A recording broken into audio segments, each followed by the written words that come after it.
Bismillahirrahmanirrahim. Assalamualaikum warahmatullahi wabarakatuh. Alhamdulillah, syukurillah, wassalatu wassalamu ala rasulillah wa ala alihi wa ashabihi wa man tabi'ahu ila yaumiddin. Amma ba'd. Ibu-ibu dan bapak sekalian yang dimuliakan dan dicintai Allah Subhanahu wa taala, marilah kita membuka pertemuan kita pada malam hari yang penuh berkah ini dengan bersama-sama membaca Ummul Quran surah Al-Fatihah. Semoga dengan Ummul Kitab Ummul Quran ini memberikan bekas di dalam batin kita masing-masing agar kita dalam menjalani kehidupan masa depan kita insyaallah semakin terang dan semakin terarah. على هذه النية وعلى كل نية صالح. الفاتحة. أعوذ بالله من الشيطان الرجيم. بسم الله الرحمن الرحيم. الحمد لله رب العالمين الرحمن الرحيم مالك يوم الدين إياك نعبد وإياك نستعين اهدنا الصراط المستقيم صراط الذين أنعمت عليهم غير المغضوب عليهم ولا الضالين. Bapak Ibu sekalian, sebelum saya melanjutkan, izinkanlah saya mengucapkan terima kasih yang sedalam-dalamnya, sebesar-besarnya kepada Bapak Ibu sekalian atas doa.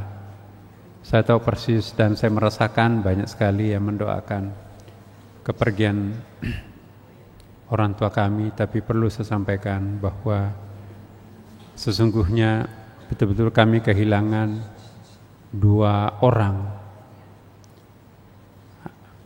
adik sepupu saya yang selama ini mendampingi di rumah sakit.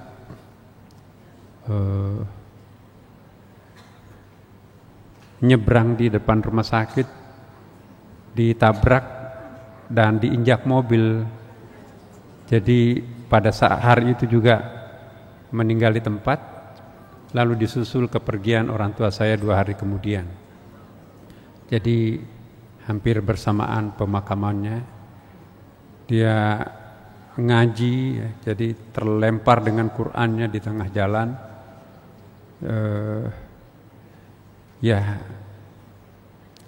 Masih muda, 27 tahun.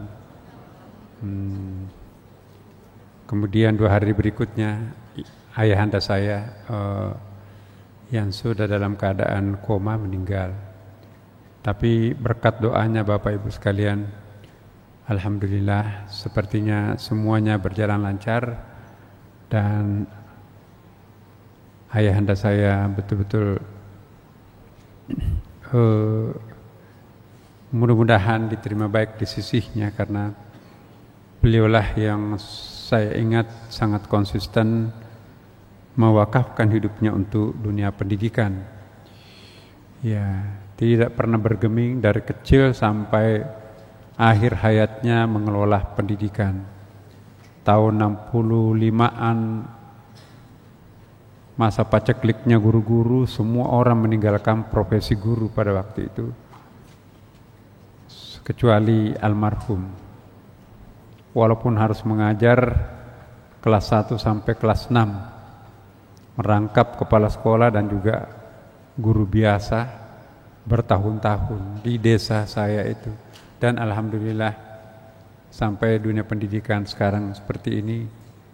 Itulah. Kemudian membangun pondok pesantren yang jamaah pernah ke situ. Dan dialah yang punya gagasan bahwa pendidikan adalah kunci untuk memajukan umat masa depan. Semoga almarhum diterima baik di sisinya. Bapak Ibu sekalian, kita melanjutkan materi kita. Kalau dulu kita sudah membuka tentang masalah keutamaan ruku. Ruku itu Ibu adalah biasa dikategorikan dengan gambaran alam barzakh. Sekali lagi saya sampaikan bahwa materi kita ini adalah pendekatan sofistik terhadap sholat. Saya yakin masalah fikih sholat itu sudah banyak kita bahas. Sudah banyak kita bahas tentang rukun, syarat, dan sunat-sunat makruh sholat. Yang belum banyak kita bahas adalah pandangan spiritual, pandangan sofistiknya sholat itu. Pernah kita bahas apa hakikat takbiratul ihram. Jauh sebelumnya kita juga sudah membahas apa sih sesungguhnya hakikat wudu, hakikat mandi, apa itu takbiratul ihram, kenapa harus menghadap ke kiblat, kenapa harus mengangkat kedua tangan, dan kenapa harus selalu membaca surah Al-Fatihah pada setiap rakaat salat. Dan hari ini kita akan membahas kelanjutan pembahasan yang lalu tentang keutamaan ruku. Ruku itu Bapak Ibu sekalian, ya, hakikat ruku sesungguhnya mengisyaratkan kefanaan sifat. Al-fana'u ala sifah. Kalau kita mengatakan fana, artinya kalau orang sudah sampai ke puncak kesadaran, sepertinya orang lain melihatnya itu sudah tidak sadar. Jadi beda-beda sedikit antara mabuk dengan puncak kesadaran. Orang mabuk dalam konotasi mabuk negatif, minuman keras, narkoba, alkohol dan sebagainya, itu mabuk dalam kondisi negatif. Tapi kalau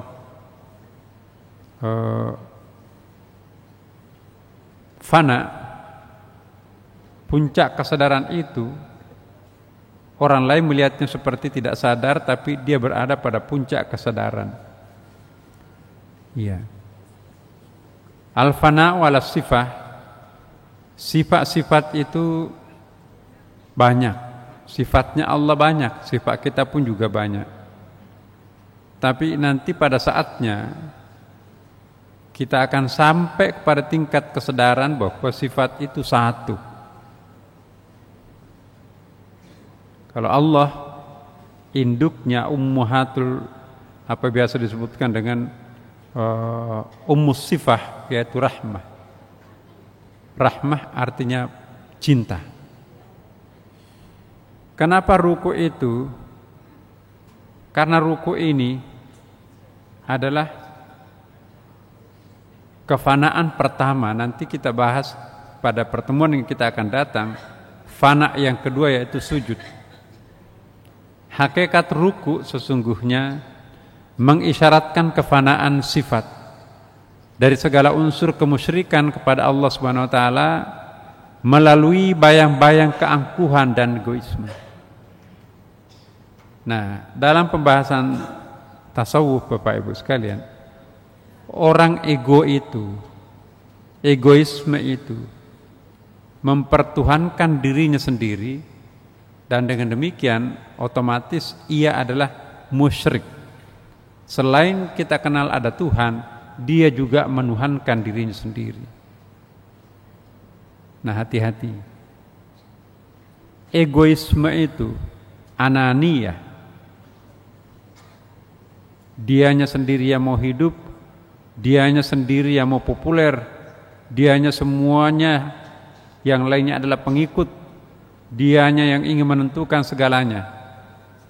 Kalau ini menjadi sifat bagi orang yang bersangkutan, karakter egoisme seperti ini sesungguhnya membuat akidah itu cacat.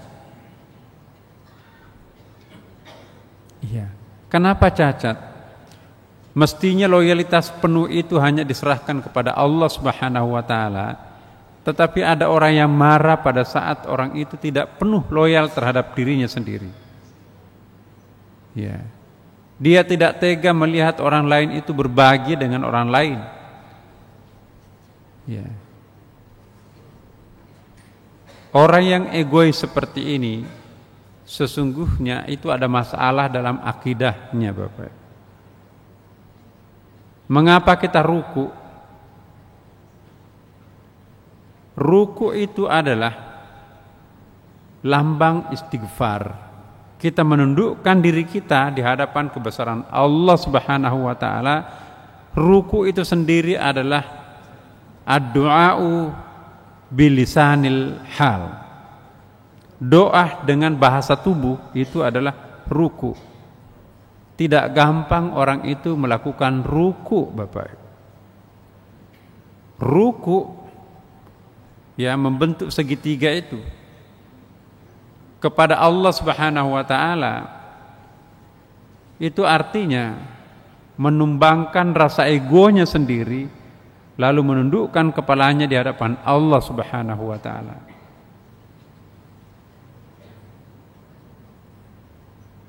Ruku melihat dari ketinggian terhadap apa yang ada di bawahnya.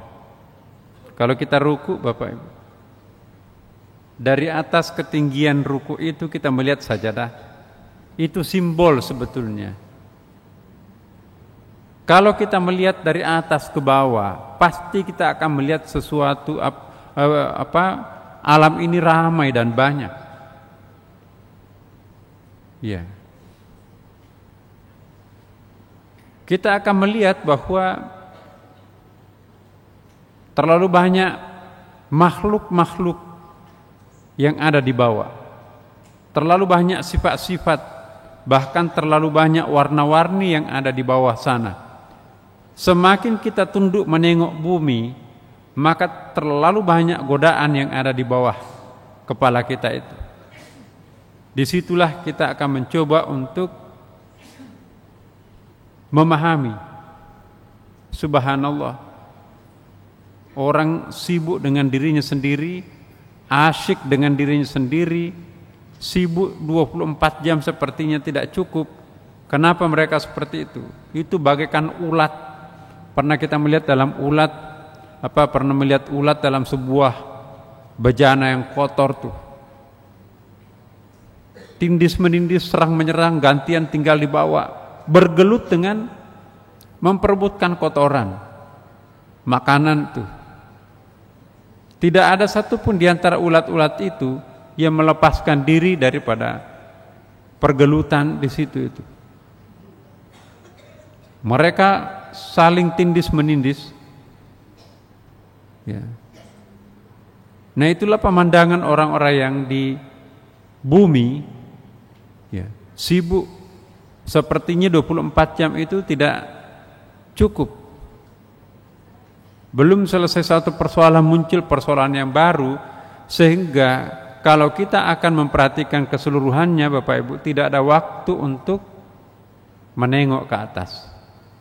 Terlalu banyak urusan kita dalam setiap hari, sehingga kalau itu kita turuti, sebetulnya tidak ada waktu untuk Tuhan. Karena itu kita ruku. Allah meminta kita untuk menyaksikan, lihat di bawah itu, apa yang kalian saksikan di pemandangan bawah sana. Iya, para siswa sibuk dengan ujian, para guru sibuk mengawas, para orang tuanya sibuk berdoa agar anaknya nanti menjadi anak-anak yang sarjana yang bagus, ya, menurunkan keturunan yang baik. Semuanya sibuk.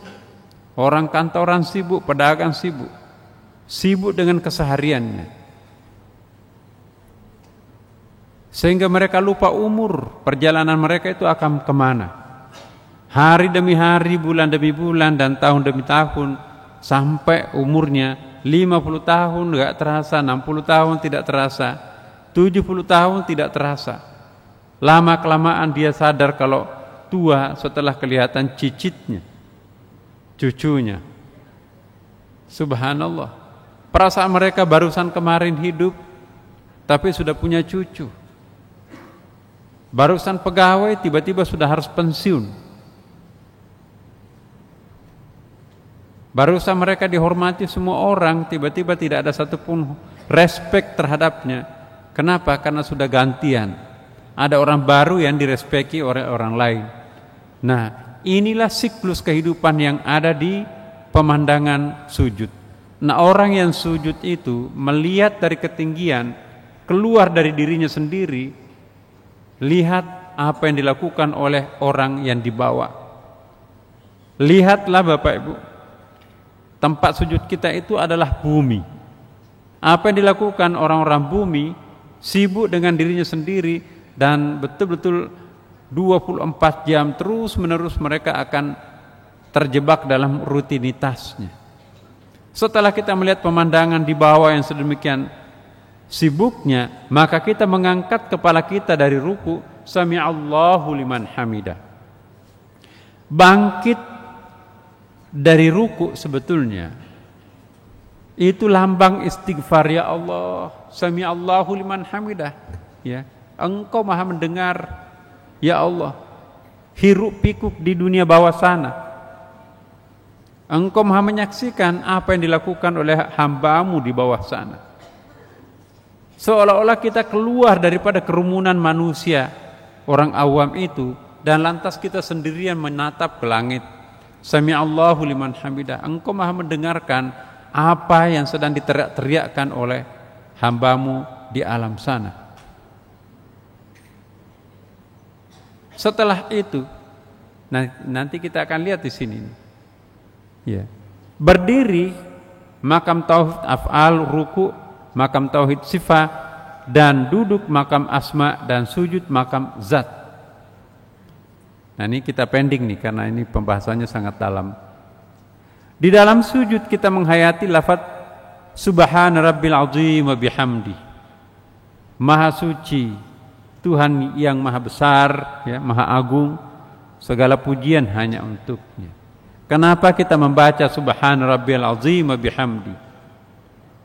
Karena kita menyaksikan, Masya Allah, hambamu yang seperti itu hidup dalam suasana yang pengap, rebutan satu sama lain, sikut menyikut, ya, serang menyerang. Itulah pemandangan, memperebutkan apa itu semuanya.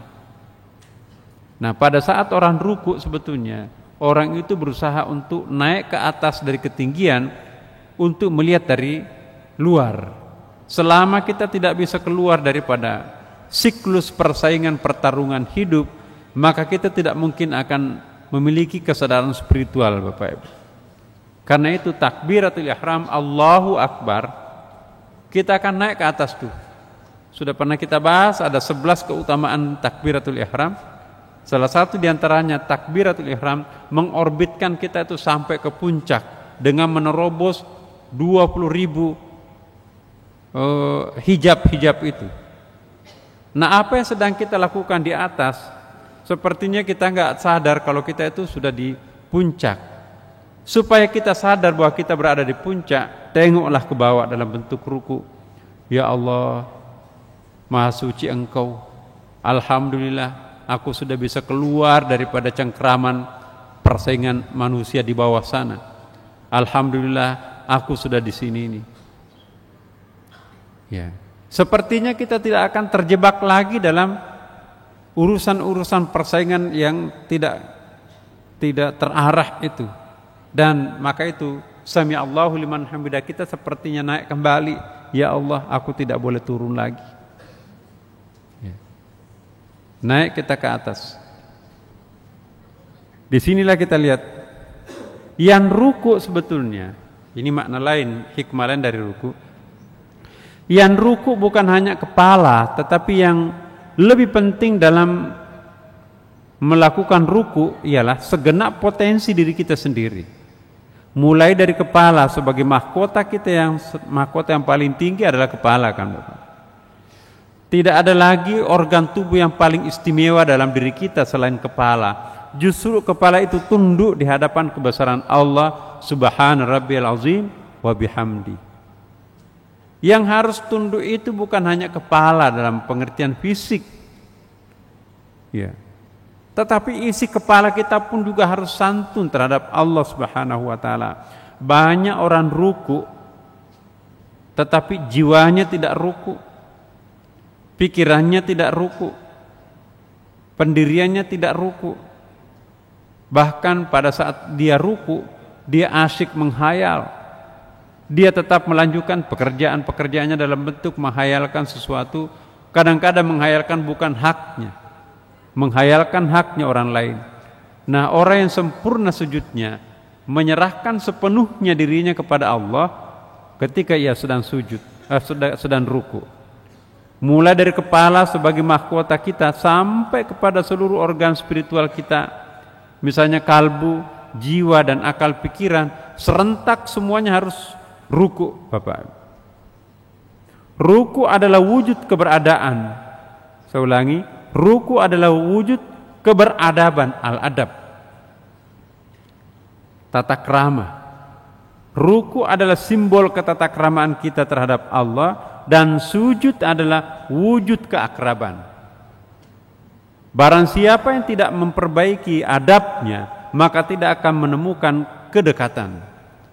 Saya ulangi Bapak Ibu, ruku adalah simbol keberadaban, simbol kesantunan, simbol ketatakramaan kepada Allah Subhanahu wa taala. Sedangkan sujud itu adalah simbol keakraban. Iya. Lain beradab, lain akrab. Untuk bisa lebih akrab kepada seseorang, maka terlebih dahulu kita harus melakukan tata krama, keberadaban terhadap mereka. Tidak ada keakraban tanpa kesantunan. Begitu, saya kira begitu ya Ibu ya. Bagaimana kita bisa akrab seseorang kalau kita menampilkan keangkuhan? Bisa enggak Bapak Ibu akrab kita kalau kita mendemonstrasikan keangkuhan, egoisme? Keakraban itu bayarannya adalah kesantunan, keberadaban. Tidak mungkin ada keakraban tanpa keadaban. Keberadaban ini, saya ulangi, keberadaban ini, kesantunan ini, ketawaduan ini disimbolkan dalam bentuk ruku. Tanpa ruku tidak mungkin ada keakraban Bapak Ibu. Dan keakraban itu nanti disimbolkan dalam sujud. Sujud itu wujud keakraban kita dengan Allah Subhanahu wa taala. Untuk mencapai keakraban ini, maka kita terlebih dahulu harus melakukan keberadaban. Keberadaban menghasilkan keakraban. Tanpa keberadaban tidak mungkin ada keakraban. Nah, inilah. Ruku adalah salah satu dari 4 inti pelaksanaan sholat di samping berdiri, sujud, dan duduk. Ada 4 kan Bapak Ibu?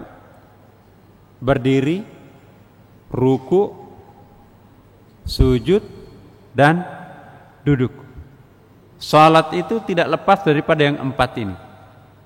Dan kita sudah tahu maknanya apa itu 4, perwujudan dari 4 sudut ketauhidan kita terhadap Allah Subhanahu wa taala. Ada simbol tauhidul af'al, simbol tauhidus sifah, ada simbol tauhidul zat, dan ada simbol tauhidul ism, tauhidul asma. Ya. Jadi berdiri itu lambang ketegaran. Diawali dengan berdiri. Pada saat kita berdiri, ya, tegar kita sebagai hamba. Biasa disebutkan ketika kita berdiri, kita membentuk alif di situ. Ya, tegar, istiqamah di situ. Kemudian ruku. Setelah kita tegar berdiri, lama kelamaan kita tahu ternyata kita nggak ada apa-apanya dibanding Allah yang Maha Kuasa di atas sana. Lambat laun kita ruku. Ya Allah, tidak ada apa-apanya kami. Ya. Sami Allahu liman hamidah. Seolah-olah kita mengangkat kepala kita di hadapan Allah. Ya Allah, hamba-Mu nggak ada apa-apanya. tidak tahan melihat wajah Allah. Allah Maha Pengasih, sementara dirinya itu sangat angkuh, langganan dosa maksiat. Lama-kelamaan dia buang dirinya, bikin dirinya tersungkur, bukan lagi ruku tetapi sudah sampai ke sujud. Dia taruh kepalanya itu bukan lagi ruku tapi di lembah yang paling bawah yang namanya lantai. Di lantai itulah seorang hamba mengikrarkan kepasrahan total dan puncaknya terhadap Allah Subhanahu wa taala. Inilah yang disebutkan di dalam hadis Nabi. Jadi ruku itu adalah salah satu dari 4 inti pelaksanaan sholat, di samping berdiri, sujud dan duduk. Ini pelaksanaan apa? Inti pelaksanaan sholat ini sebagaimana disabdakan Nabi Muhammad SAW. Saya diperintahkan Jibril untuk membaca Al-Quran pada waktu berdiri. Pada waktu kita berdiri kan Bapak Ibu, kapan bacanya surah Al-Fatihah? Pada waktu berdiri. Kapan baca ayat-ayat yang lain, surah-surah yang lain? Pada waktu berdiri. Kata Rasulullah. Jadi Jibril yang mengajari Rasulullah salat. Siapa yang mengajari Jibril? Jibril itu kan bukan Tuhan. Jibril cuma pesuruh Tuhan. Jadi yang mengajari Jibril salat itu tentu adalah Allah Subhanahu wa taala. Kemudian Jibril nanti mengajari Rasulullah salat. Lalu Rasulullah mengajari kita lagi salat. Sallu kama ra'aitumuni usolli. Saya diperintahkan Jibril untuk membaca Al-Quran, terutama surah Al-Fatihah, dan ditambahkan nanti dengan surah-surah lain pada rakaat pertama dan kedua. Kemudian bertahmid pada waktu ruku. Ya. Subhana kan kita baca.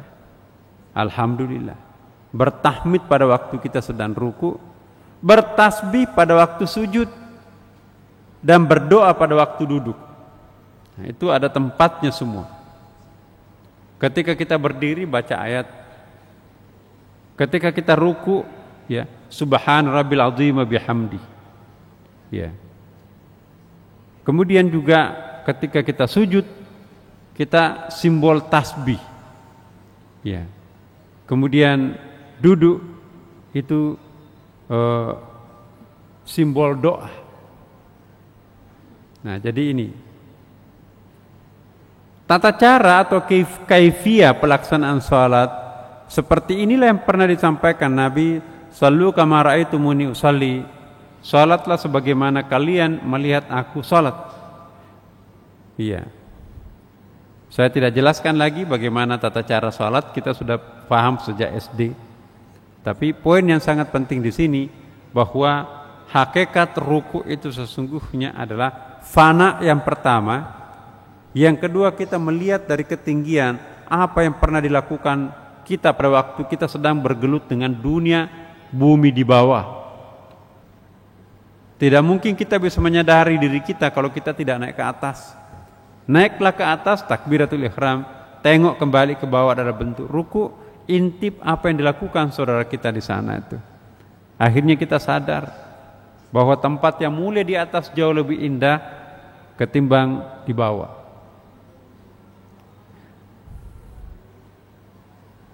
Nah, hakikat ruku sebagaimana dijelaskan dalam kitab-kitab tasawuf ialah simbol ketundukan seorang hamba yang rela dengan tulus merukukkan kepala sebagai mahkota paling tinggi manusia kepada Allah Azza wa Jalla. Azza wa Jalla itu maha tinggi dan maha agung. Perbuatan ruku sesungguhnya bukan hanya kepada, saya ulangi, perbuatan ruku sesungguhnya bukan hanya kepala, tetapi yang lebih penting ialah merukukkan segenap potensi diri, mulai dari kepala sampai kepada seluruh organ spiritual kita seperti kalbu, jiwa dan akal pikiran. Tadi saya sudah jelaskan. Seseorang tidak akan mencapai hakikat dan tujuan ruku jika yang ruku itu hanya lahiriahnya tanpa disertai dengan batin, atau sebaliknya hanya batin tanpa disertai dengan lahiriah. Ada juga penganjur tarekat itu Tidak penting sholat, rukuk, sujud itu, yang penting adalah batin kita yang sholat. Itu aliran keliru. Itu tasawuf tanpa syariah itu. Hakikatnya sholat itu kan eling, doa. Tidak perlu rukuk, jungkir balik, tersungkur segala macam itu. Bukan di situ intinya sholat katanya. Intinya sholat itu adalah tunduk pasrah kepada Allah Subhanahu wa taala dalam jiwa, dalam pikiran, dalam batin. Nah, jadi ada orang yang tidak memerlukan ruku, sujud, duduk, berdiri. Duduk sambil nonton TV, eling, sudah sholat. Itu keliru. Atau sebaliknya Bapak Ibu, ruku, sujud, duduk, panjang-panjang lagi rukuknya, tapi pikirannya entah kemana. Itu juga kurang. Yang ideal buat kita itu paralel antara badan sedang ruku, tapi batin kita pun juga sedang ruku, seperti yang saya gambarkan tadi. Ya. Jadi seseorang tidak akan mencapai hakikat dan tujuan ruku jika yang ruku hanya lahiriahnya tanpa disertai batin, atau sebaliknya yang ruku hanya batinnya tanpa disertai lahiriah. Ya. Orang yang pertama tadi, ya, yang pertama yaitu ruku secara fisik tapi tidak ruku secara batin, maka itu disebutkan dalam kitab-kitab tasawuf orang-orang yang dimurkai, al-maghdub. Pernah kita bahas kan Bapak Ibu. Kenapa al-maghdub itu ialah orang-orang Yahudi? Karena al-maghdub orang Yahudi itu, sifatnya orang Yahudi itu terlalu formalistik. Ya. Yang penting adalah prakteknya. Batin tidak perlu. Itu disebut dengan al-maghdub. Sedangkan ad-dhalin itu Nasrani. Dalam kitab-kitab tafsir Mu'tabar itu. Kenapa disebut Nasrani di situ? Karena mereka tidak penting rukuknya, tidak penting sujudnya, tidak penting berdirinya. Yang penting adalah elingnya, cinta, kasih, saling kasih, cinta. Tapi tidak ada gerakannya, tidak ada formalnya. Itu disebut dengan ad-dhalin. Sedangkan Islam ialah ia memadukan antara lahir dan batin. Itulah yang disebut dengan an'amta alaihim, jalan yang diberi keselamatan ialah orang-orang Islam karena menggabungkan antara rukuknya lahiriah dan rukuknya batinnya. Kita dengarkan surah azan dulu Bapak Ibu.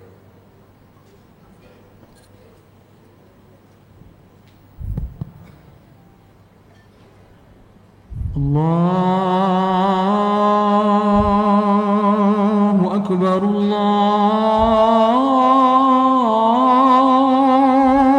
Akbar,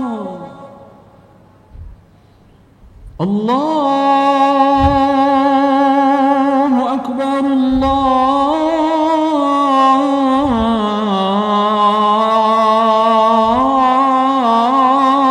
Allahu Akbar.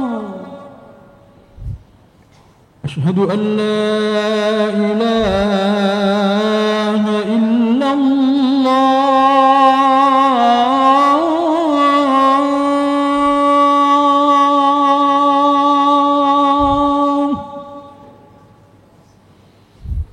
Asyhadu an la ilaha illallah.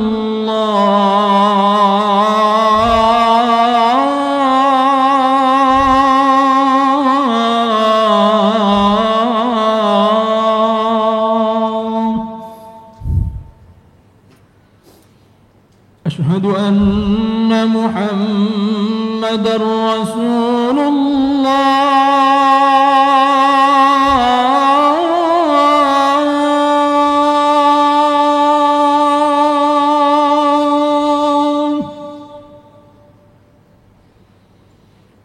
أشهد أن محمدا رسول الله.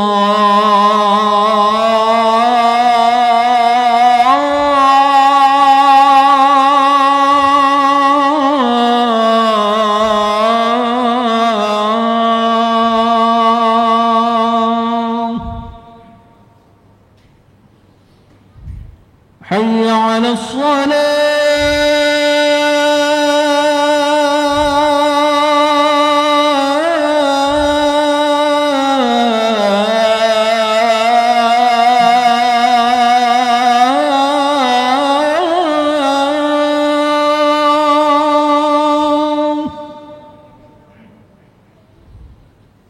حي على الصلاة.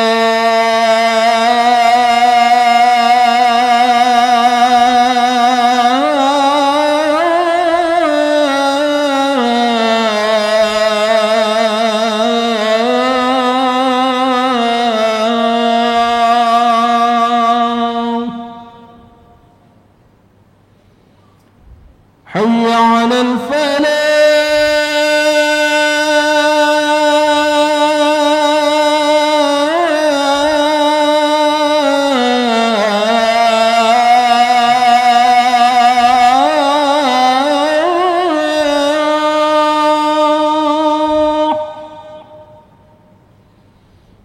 حي على الفلاح.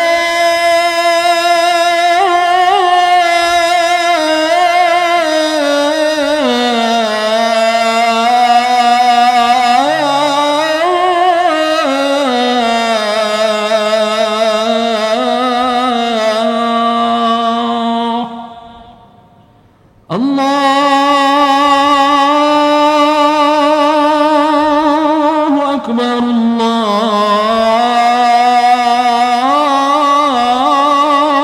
الله أكبر.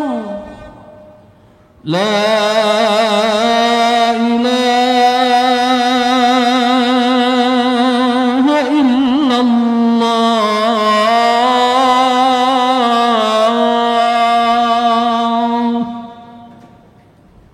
لا إله إلا الله محمد رسول الله صلى الله عليه وسلم. اللهم رب هذه الدعوة التامة والصلاة القائمة آت سيدنا محمدا الوسيلة والفضيلة والشرف والدرجة العالية الرفيعة وابعثه مقاما محمودا الذي وعدته إنك لا تخلف الميعاد.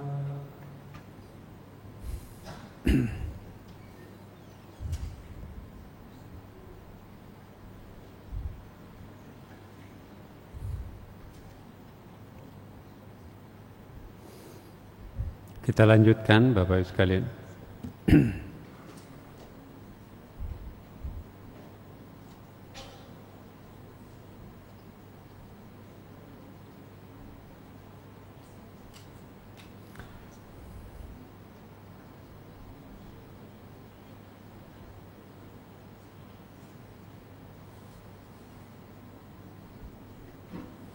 Iya. Jadi sujud seperti tadi yang kita jelaskan Bapak, melihat dari atas turun ke bawah, itu artinya kita akan melihat ke bawah menjadi banyak sekali penglihatan yang kita saksikan. Tapi kalau kita melihat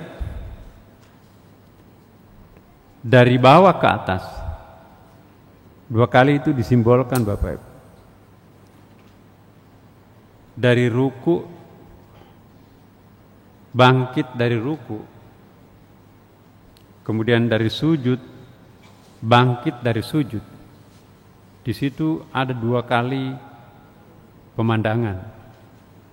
Insya Allah ini nanti kita akan dalami pada waktu sujud. Tapi ruku ini dulu. Kenapa penting ruku itu?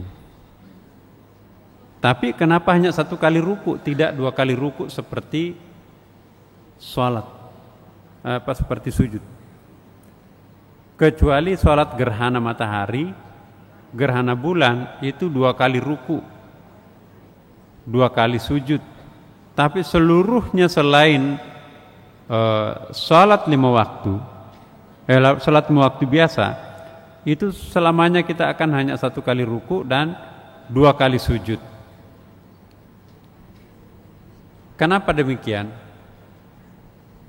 Iya. Karena ruku itu adalah pengantar untuk sampai ke tingkat kefanaan yang kedua. Fana yang pertama itu adalah fana di ruku. Belajar untuk fana itu adalah ruku, tapi menjalani puncak kefanaan itu sendiri ialah pada saat kita sedang sujud. Ya. Ketika kita ruku, kita melihat itu banyak, tapi bangkit dari ruku atau bangkit dari sujud, kita melihat hanya 1. Ya. Orang yang sering ruku dan orang yang sering sujud, Bapak Ibu sekalian, dia dari atas itu kan, kita dari atas terus ruku, kita dari atas terus sujud. Orang yang sudah pernah ke atas, dia tidak akan larut lagi dengan permainan bumi. Masih ingat waktu pernah kita membahas ketika orang sudah puncaknya, mencapai ke puncak, lalu turun ke bawah, sudah tidak ada lagi daya tarik yang luar biasa di bawah itu.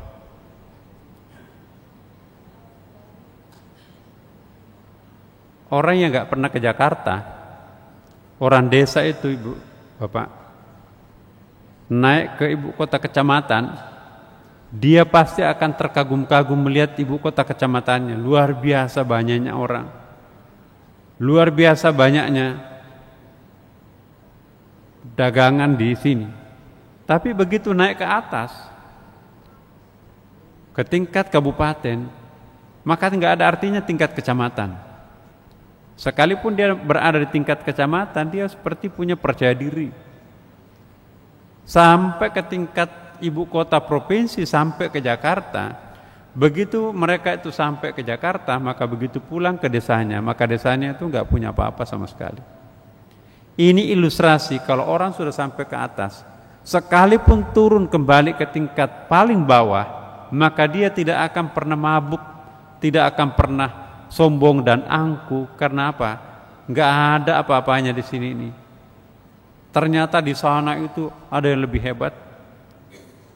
Maka itu kita tidak boleh seperti katak dibuat tempurung. Orang yang seperti katak dibuat tempurung sebetulnya ialah orang-orang yang nggak pernah mi'raj. Orang yang nggak pernah sholat, tidak pernah tersentuh keningnya dengan sajadah, tidak pernah tersentuh wajahnya dengan air wudu. Orang ini biasanya angkuh, sombong. Tapi kalau orang setiap hari, apalagi setiap tengah malam mendaki ke langit, nggak bakalan orang itu bisa angkuh. Seangkuh apapun pasti tidak akan seangkuh dengan orang yang nggak pernah naik ke langit. Kenapa orang sombong? Kenapa orang angkuh? Karena sehari-hari hanya melihat desanya di situ itu. Sehari-hari hanya melihat pengalaman kecamatannya turun ke desa. Tapi bagi orang yang sudah sampai ke puncak, maka dia tidak akan pernah angkuh. Nah, ruku di sini mengilhami kita sebetulnya agar kita itu jangan sampai kembali seperti sebelum orang naik ke atas. Iya. Kapan pelaksanaan ruku? Itu setelah takbiratul ihram. Bukan diawali ruku baru takbiratul ihram. Takbiratul ihram naik dulu kan ke atas Bapak Ibu. Setelah naik baru kita turun ke bawah. Ya, bukan sujud dulu. Salat itu tidak diawali dengan sujud baru ruku baru berdiri, tidak. Aqimus shalah, dirikan salat, kita naik ke atas dulu, setelah turun ke bawah, maka kita akan menjadi sangat berubah. Coba kita lihat Rasulullah SAW sebelum Mi'raj. Ini ilustrasi, contoh. Sebelum Rasulullah Mi'raj, frustrasi kan. Satu-satunya harapannya adalah Khadijah, bangsawan sang pelindung, orang kaya yang membiayai dakwahnya. Nabi terselamatkan dengan kehebatan ketokohan Khadijah. Tapi begitu Siti Khadijah meninggal, maka Rasulullah seperti tidak punya siapa-siapa lagi. Maka Rasulullah seperti tidak punya apa-apa lagi. Frustrasi di situ. Kata-kata frustrasi ini terbaca di dalam sejarah Bapak Ibu. Sampai malam itu gak mau nginap di rumahnya Rasulullah.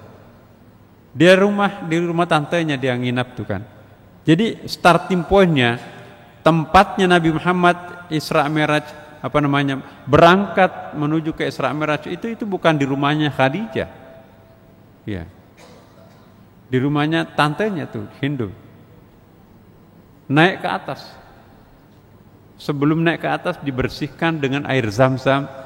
Entah bagaimana membersihkannya. Jibril membersihkan organ tubuhnya, lahir batin. Kemudian naik ke atas. Begitu sampai ke atas Sidratil Muntaha, ya, itu simbol berdiri dalam salat. Kemudian dia turun ke bawah, ya, dalam bentuk ruku, kemudian dalam bentuk sujud.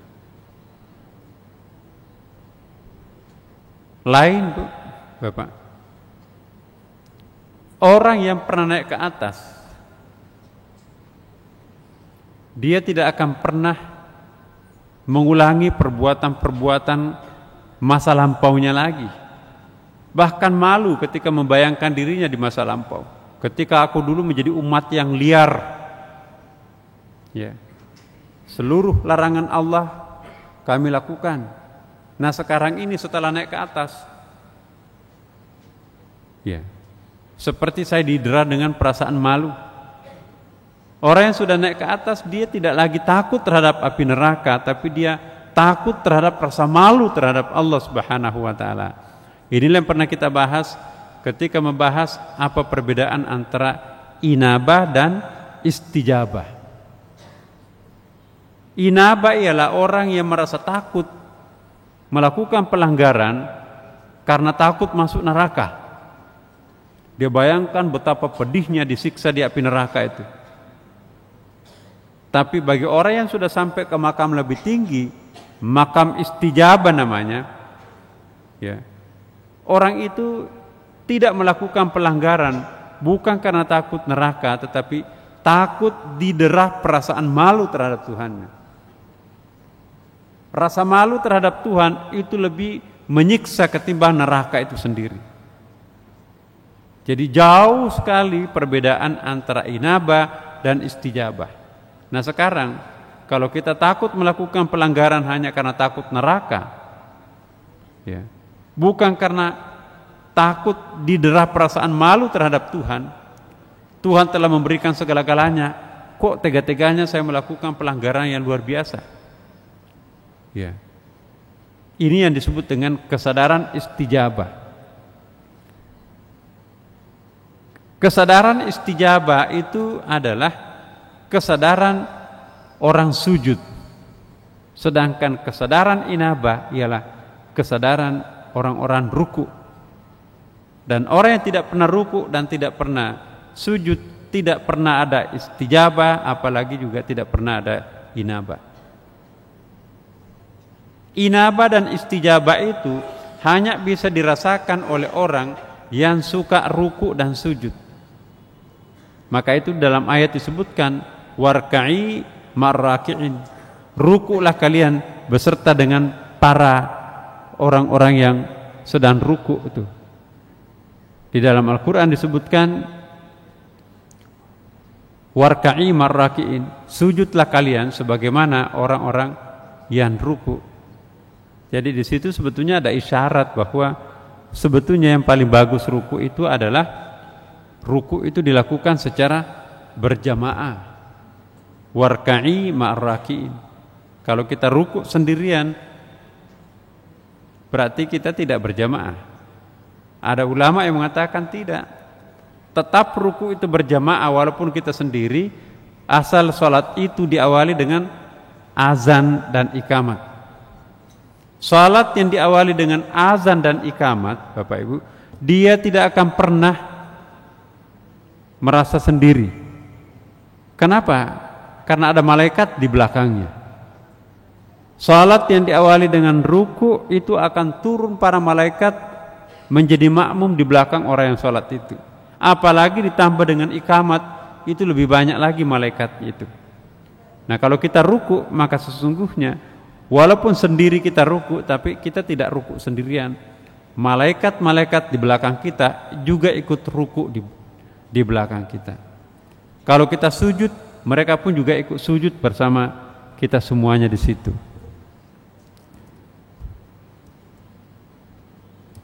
Kemudian terakhir Bapak Ibu sekalian,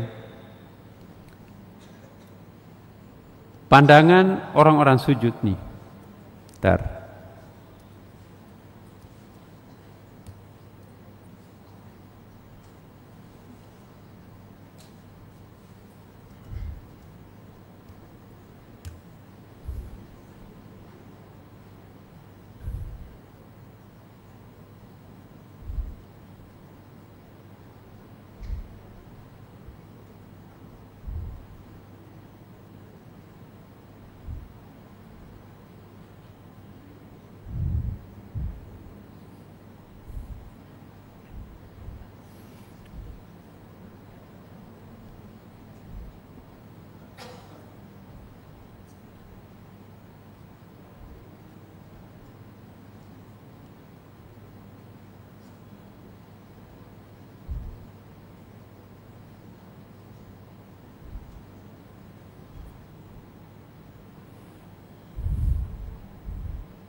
Ada riwayat yang disandarkan kepada Nabi pada saat Mi'raj. Ketika sedang ruku, ia menyaksikan makam paling tinggi yakni Arash yang menakjubkan. Lalu di dalam rukunya ia mengucapkan Subhana Rabbil Azim wa bihamdi. Maha suci Allah atau Maha suci Tuhan yang Maha besar dan segala pujian hanya untuknya. Tentu faham betul apa yang dimaksud Arash, karena Nabi kan sudah pernah ke sana. Ya. Ketika bangkit dari ruku, Sami Allahu liman hamidah, ia melihat cahaya Arash menyelimuti seluruh dirinya. Dan pada saat itu ia membaca Sami Allahu liman hamidah. Kemudian ia tersungkur di dalam sujud di hadapan Tuhannya yang Maha Agung. Jadi itu satu paket, Bapak. Ketika Rasulullah ruku, seperti melihat monitor sajadahnya itu seperti monitor. Dia menyaksikan pemandangan Arash. Begitu dia bangkit dari sujudnya, dia terselimuti oleh cahaya yang tidak pernah muncul di dunia ini. Karena itu dia tersungkur di dalam sujud. Jadi kalau orang yang sampai ke tingkat rukunya seperti menyaksikan sesuatu yang tidak biasa dia saksikan, kalau dia sedang sujud maka dia seperti merasa hilang, maka itu adalah berada pada puncak-puncak apa yang banyak dicari orang sebetulnya, Bapak Ibu sekalian. Itu fana. Kita lihat.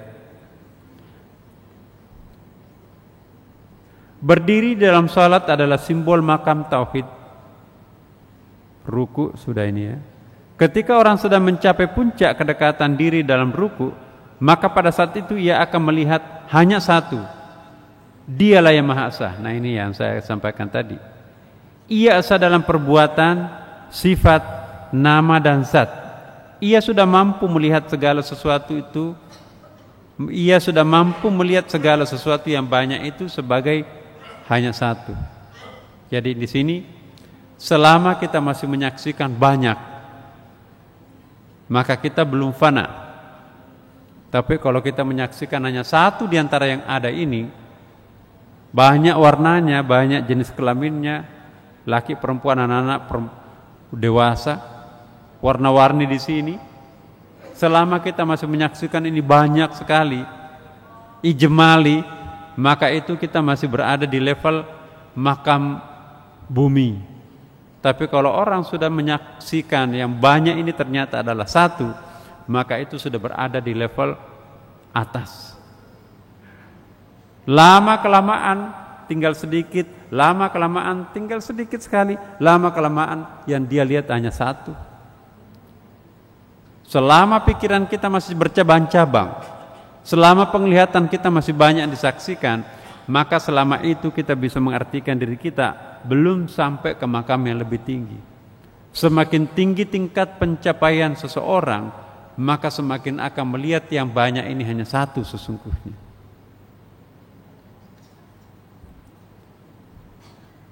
Orang-orang yang berada di dalam makam ketinggian, Qausus Su'ud, ia sudah menggunakan pandangan holistik atau ijmali, sehingga ia menyaksikan hanya satu, diwanus atau wahidiyah, atau bahkan yang maha satu, the one and only atau ahadiyah.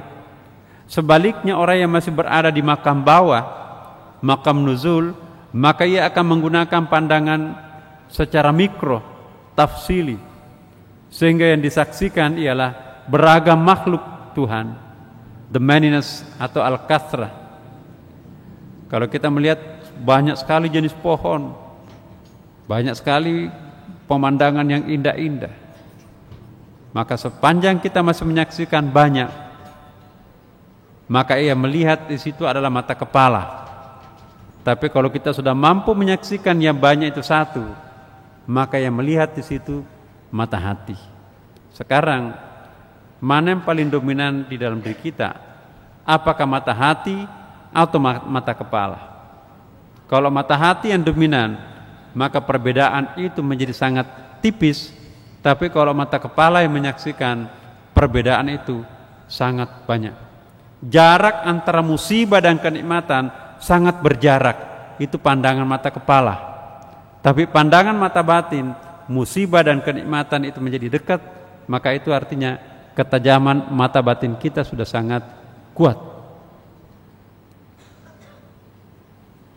Nah, insya Allah minggu depan Bapak Ibu kita akan masuk ke ini lebih seru lagi, hakikat sujud.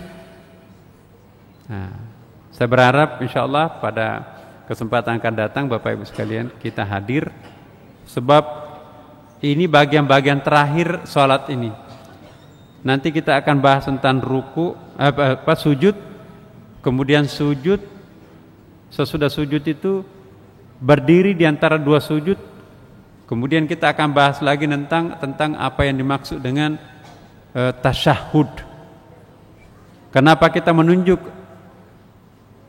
telunjuk kita asyhadu an la ilaha illallah, dan apa artinya assalamualaikum pertama dan kenapa assalamualaikum kedua. Itu ternyata punya makna-makna spiritual yang mungkin ada baiknya untuk kita fahami bersama Bapak Ibu sekalian. Semoga apa yang kita fahami ini, hakikat ruku tadi kita sudah banyak bahas, dan insya Allah mudah-mudahan Allah memberikan kesan yang sangat mendalam, dan ruku kita nanti tidak lagi seperti ruku biasa, tapi ruku yang sudah penuh dengan makna, ruku yang penuh kedalaman makna. Dan insya Allah ruku kita itu nanti seperti rukunya Rasulullah. Setiap kali Rasulullah ruku, dia melihat alam arash tergambar di sajadahnya. Begitu dia bangkit dari ruku, maka dia akan terselimuti oleh cahaya ilahi, cahaya-cahaya keajaiban di situ itu. Kemudian juga sampai kepada sujudnya. Baiklah Bapak sekalian, mari kita tutup pertemuan ini dengan membaca Ummul Quran surah Al-Fatihah kembali. Ala hadhihi niyya wa la kulli niyatin shalih. Al-Fatihah. A'udzubillahi minasyaitonir rajim. Bismillahirrahmanirrahim. Alhamdulillahirabbil alamin arrahmanirrahim. Iyyaka na'budu wa iyyaka nasta'in. Shiratal ladzina an'amta 'alaihim ghairil maghdubi 'alaihim waladdallin. Assalamualaikum warahmatullahi wabarakatuh.